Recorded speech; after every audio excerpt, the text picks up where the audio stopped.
Alright, everybody, Genesis chapter 4. And Adam knew Eve his wife, and she conceived, and bare Cain, and said, I have gotten a man from the Lord. And she again bare his brother Abel. And Abel was a keeper of sheep, but Cain was a tiller of the ground. And in process of time it came to pass that Cain brought of the fruit of the ground an offering unto the Lord. And Abel he also brought of the firstlings of his flock, and of the fat thereof. And the Lord had respect unto Abel and to his offering. But unto Cain and to his offering he had not respect, and Cain was very wroth, and his countenance fell. And the Lord said unto Cain, Why art thou wroth, and why is thy countenance fallen? If thou do well, shalt thou not be accepted? And if thou doest not well, sin lieth at the door, and unto thee shall be his desire, and thou shalt rule over him. And Cain talked with Abel his brother, and it came to pass when they were in the field that Cain rose up against Abel and his brother, and slew him.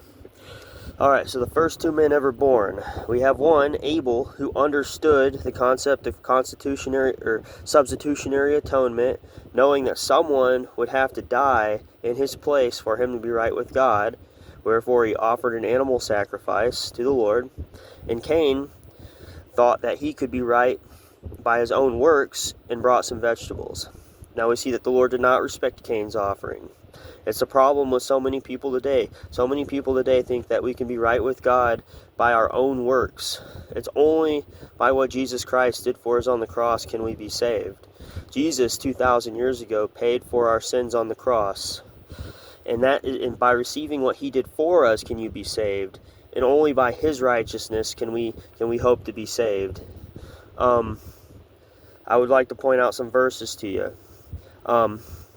There is Isaiah 64:6, where it says, all our works, there's none of us are righteous, and all our works to God are as filthy rags. Cain brought rags before the Lord. When you come to God in your own power, in your own righteousness, hoping to be accepted of God, you are bringing rags before God.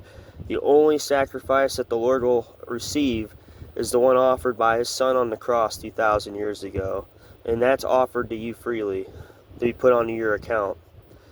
Cain slew his brother, as in 1 John 3, as John put it. He slew his brother because his brother's works were righteous. He had faith in the Lord and what the Lord was going to do for him. And Cain's work, as John puts it, were evil. He trusted in himself. And because of that, he got jealous of his brother and killed him. Don't be like Cain. Be like Abel and receive the Lord in his righteousness. He'll give you his righteousness. That is the only way to be saved. Alright, have a good day.